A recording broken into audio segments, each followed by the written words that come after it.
Sir, உங்களோட மார்க்கத்தில் நிறைய நபிமார்கள் இருக்காங்க. அவர்களில் இயேசு கிறிஸ்து ஈசா நபியாக நீங்கள் ஏற்றுட்ருக்கீங்க. அவரையும் அவரோட கொள்கைகளும் உங்கள் இதில் இறை தூதர்கள் அவர்களோட நம்பிக்கைகளாக ஃபாலோ பண்ணப்படுது. ஆனால் ஏன் கிறிஸ்துவர்களும் இஸ்லாமியர்களும் ஏன் உங்களுக்குள்ள தான் அவங்க ஏன் பிரிவினை இருக்கிறது? எனக்கு இன்னொரு கொஸ்டின் இருக்கு. இஸ்லாமிய நம்பிக்கை பிரகாரம் கடவுளுடைய செய்தியை மக்களுக்கு சொன்னவர்கள் இறை தூதர்கள், நபிமார்கள் சொன்னாங்கல்ல, அப்படி நாங்கள் நம்புகிறோம். இப்போ முகமது நபின்னா இறை தூதர், கடவுளை எப்படி வணங்க வேண்டும் என்று கடவுள் செய்தியை பெற்று சொல்லக்கூடியவர்கள் அர்த்தம். இந்த முகமது நபி மட்டும்தான் இறை தூதர் நாங்கள் நம்பக்கூடாது. முகமது நபிக்கு முன்னாடி இயேசுநாதர் இருந்தார், அவர் இறை தூதர் தான். அவருக்கு முன்னாடி மோசே இருந்தார், மோசேன்னு அவங்க சொல்லுவாங்க, நாங்கள் மூசான்னு சொல்லுவோம். ஆப்ரஹாம்னு அவங்க சொல்லுவாங்க, நாங்கள் இப்ராஹிம்னு சொல்லுவோம். இஸ்மவேல் என்று அவங்க சொல்லுவாங்க, நாங்கள் இஸ்மாயில்னு சொல்லுவோம். நோவான்னு அவங்க சொல்லுவாங்க, நாங்கள் நூஹுன்னு சொல்லுவோம். இப்படி ஆதம்ல இருந்து முதல் மனிதரிலிருந்து நபிகள் நாயகம் வரைக்கும் ஏராளமான தூதர்கள் வந்தார்கள். அனைவரும் கடவுள் செய்தி மக்களுக்கு சொன்னார்கள் அப்படின்னு நாங்கள் நம்புகிறோம். அந்த அடிப்படையில் இயேசுநாதரை நாங்கள் நம்புவோம். இயேசு கிறிஸ்தவர்கள் இயேசுநாதர்னு சொல்கிறாங்க இல்லையா, அவரும் கடவுளுடைய தூதர் என்று நாங்கள் நம்புவோம். ஆனால் என்ன வித்தியாசம் அவங்களுக்கு எங்களுக்கும் அப்படின்னு கேட்டால், அவங்க இயேசுவை கடவுளின் குமாரர் என்று சொல்வார்கள். நாங்கள் இயேசுவையும் குமாரர் என்று சொல்ல மாட்டோம், முகமது நபியும் சொல்ல மாட்டோம்.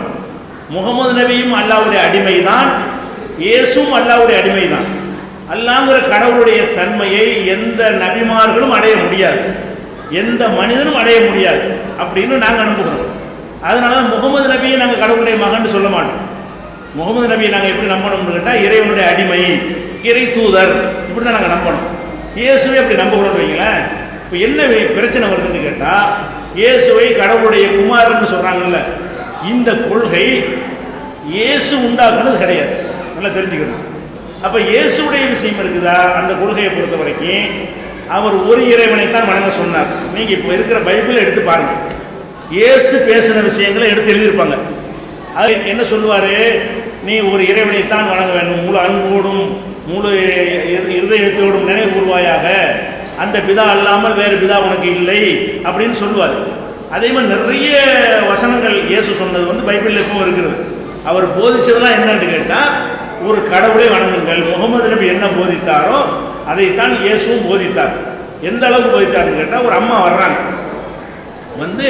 2 பிள்ளைகளை கொண்டு நீங்கள் பரலோக ராஜ்யம், அதாவது மரணத்துக்கு பிறகு உள்ள வாழ்க்கை இருக்குல்ல, அங்கே நீங்கள் வரும் பொழுது இந்த 2 பிள்ளைகளையும், இந்த பிள்ளைய உங்கள் வலது பக்கம் வச்சுக்கிறங்க, இந்த பிள்ளை உங்கள் இடது பக்கம் இருக்கிற மாதிரி நீங்கள் அருள் புரியுங்க அப்படின்னு அந்த அம்மா இயேசுகிட்ட கேட்கும். அப்போ இயேசு என்ன செய்வார்? என் சித்தப்படி அல்ல, என் பிதாவின் சித்தப்படி தான் அது நடக்கும், என்கிட்ட எந்த பவரும் கிடையாது. கடவுள் நினைச்சா அப்படி வைப்பார், இல்லைன்னா எங்கேயும் போட்டுவார், நான் எனக்கு அந்த பவர் ஒன்றும் கிடையாது அப்படின்னு இயேசு சொன்னார் என்றெல்லாம். இன்னைக்கு நீங்கள் பைபிளை படித்தாலும் கூட இயேசு சொன்னதை பிரிங்க, மற்றவங்க சொன்னதை பிரிங்க. இயேசு சொன்னதுன்னு எடுத்து பார்த்தீங்கன்னா, அதில் அவருக்கு கடவுள் என்றோ கடவுள் குமாரர் என்றோ சொன்னதாக இருக்கவே இருக்காது. எல்லாமே ஒரு கடவுளை வணங்கு, அவனை தவிர ஒரு கடவுள் வேண்டாம் அப்படின்னு தான் இருக்கும். இன்னும் சொல்ல போனால், இப்போ நடைமுறையில் இந்த ஃபாதர்கள் இருக்குல்ல, ஃபாதர்கள்னு சொல்கிறாங்க. ஃபாதர்னா தகப்பன்னு அர்த்தம். இப்போ அதில் என்ன செய்யுது? யாரையும் நீ ஃபாதர் என்று சொல்லாதேங்கிறார் இயேசு. நீ ஒருத்தனையும் தந்தை என்று சொல்லாதே, தேவனை தவிர உனக்கு யாரும் தந்தை இல்லை. தந்தைங்கிற அந்த அர்த்தத்தில் தான் சொல்கிற கடவுள். அப்போ பாதிரியார்கள் செய்கிறது, பெரிய வங்கிகளை தொங்க விட்டு கொடுக்குறார்கள், அந்நிய பாஷையை பேசுகிறார்கள், புரியாத மொழியில் உணர்கிறார்கள், இவர்கள் கேடு கட்டவர்கள் எல்லாம் கண்டிக்கிறார் இயேசு. அப்போ இயேசு பணத்துக்கு ஆசைப்படுகிறார்கள், மதத்துக்கு ஆள் பிடிக்கிறார்கள்லாம் சில போதனை செய்வார். அவர் படித்து பார்த்தோம்னு சொன்னால், இப்போ இருக்கிற போதகர்களை கண்டிக்கிற மாதிரி தான் இருக்குமே தவிர இது ஆதரிக்கிற மாதிரி இருக்கவே இருக்காது. முகமது நபி சொன்னது இயேசு சொன்னதும் ஒரே கொள்கை. அப்புறம் எப்படி இது வந்துச்சுன்னு கேட்குறீங்களா? கிறிஸ்தவ நம்பிக்கை பிரகாரம் சிலுவையில் அரைஞ்சு உயிர் தெளிந்து அப்புறம் பரலோகத்துக்கு போயிட்டாருன்னு அவங்க சொல்கிறாங்க, சீடர்கள் காட்சி இருந்தார்னு. இந்த சம்பவத்துக்கு அப்புறம் இயேசுடைய எதிரியாக சவுல்னு ஒருத்தர் இருந்தார் இயேசு காலத்தில். இயேசுவின் எதிரியாக இருந்தவர். அவர் என்ன செய்கிறாருன்னு கேட்டால், இயேசு நினச்சிட்டு இருக்கிறாங்க சிலுவையில் அரைஞ்சதாக காப்பாற்றிட்டான்னு நாங்கள் நினச்சிட்டு இருக்கோம் முஸ்லீம்கள். அவங்க கிறிஸ்தவ நினைக்கிறாங்கன்னு கேட்டால் 3 நாள் உயிர் தெளிந்து போயிட்டாருன்னு சொல்கிறாங்க. இதை வைத்து கொண்டவர் என்ன செய்கிறாருன்னு கேட்டால், சவுல் என்பவர் எனக்கு இயேசு காட்சி தந்தார், இவர் எதிரியா இருந்தார். எனக்கு இயேசு காட்சி தந்து எனக்கு அதை சொன்னார் இதை சொன்னார்னு சொல்லி அவர்கிட்ட எனக்கு செய்தி கிடைச்சதுன்னு மக்கள்கிட்ட சொல்ல ஆரம்பிக்கிறார். அவர் சொன்னது தான் இந்த பவுல். சவுலுங்கிறவன் அவர் தான் பவுலுன்னு பின்னாடி பேராச்சு.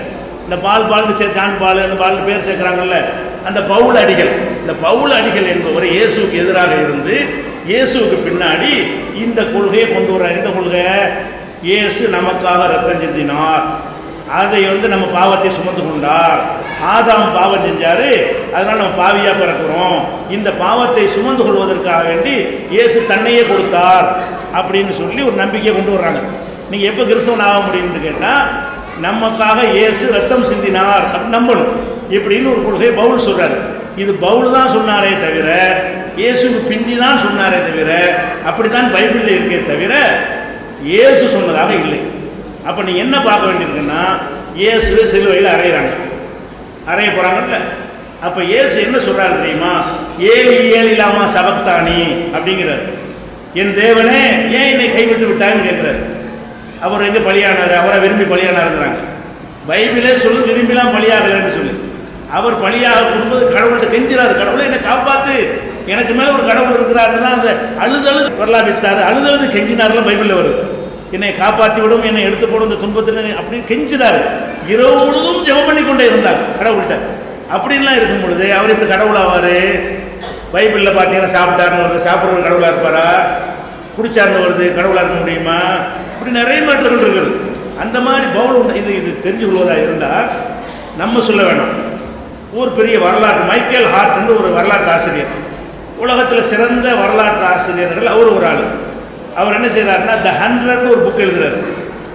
உலக வரலாற்றை புரட்டி போட்ட 100 பேர், உலகத்தில் உள்ள வரலாற்று உள்ளாளர்கள்லாம் எடுத்து ஒரு 100 பேரை செலக்ட் பண்றாரு.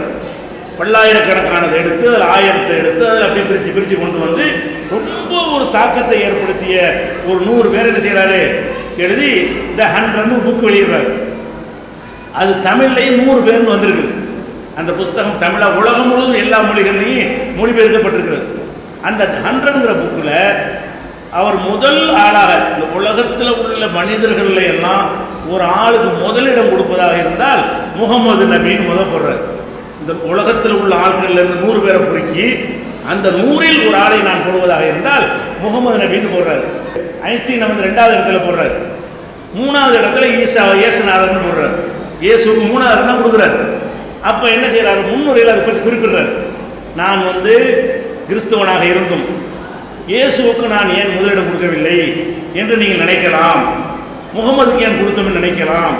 அதுக்கு காரணம் என்னவென்றால், கிறிஸ்தவ மதம் உலகம் பூரா பரவி இருந்தாலும் அதிகமான மக்களை சென்றடைந்திருந்தாலும் அந்த கொள்கைக்கும் இயேசுவுக்கும் சம்பந்தம் இல்லை. அவர் சொல்றார், இயேசு உண்டாக்குனது அல்லது. இப்ப இருக்கிற கிறிஸ்தவம் என்பது இயேசுவுக்கு பின்னால் பவுல் உண்டாக்குனது. இஸ்லாத்தின் பெயராக உள்ள எல்லாத்துக்கும் முகமது சொந்தக்காரர். முகமது தான் அது பொறுப்பாளி. முகமதுடைய போதனை தான் இஸ்லாம். இன்னொருத்தர் திணித்தது இஸ்லாம் அல்ல. ஆனால் கிறிஸ்தவம் என்பது இயேசு காலத்தில் இல்லாமல் இருந்து இயேசுக்கு பின்னாடி உண்டாக்கிய காரணத்தினால் இந்த தாக்கத்தில் இயேசுக்கு எந்த பங்கும் இல்லை. எந்த தாக்கத்தில்? கடவுள் மகன் குமாரன் பள்ளி பிதாசுதன் பரிசுத்தாவிக்கெல்லாம் இயேசு சொன்னது இல்லைன்னு சொன்ன காரணத்தினால் என்னால் அவருக்கு முதலிடம் கொடுக்க முடியவில்லை, முகமது நபிக்கு தான் கொடுப்பேன் அப்படின்னு எழுதுறாரு முன்னுரையில். தமிழ்ல இருக்கு, நீங்கள் பார்த்துக்கலாம். இங்கிலீஷ்லையும் இப்போ நெட்டில் கூட அந்த புக்கெல்லாம் கிடைக்கிறது. த 100 அந்த புத்தகத்தை பார்த்துக்கிட்டேன். அப்போ நம்ம என்ன சொல்லணும்னு கேட்டால், இயேசுவை பற்றி அவர் முகமது நபி மாதிரி இறை தூதராக தான் இருந்தார். தன்னை இறைவன் சொல்லவே இல்லை. கடவுளை வணங்குங்கன்னு சொல்றது தான் அவர் வந்தார். இவங்க அவரே கடவுளாகிட்டாங்க. அதில் தான் நாங்கள் வேறு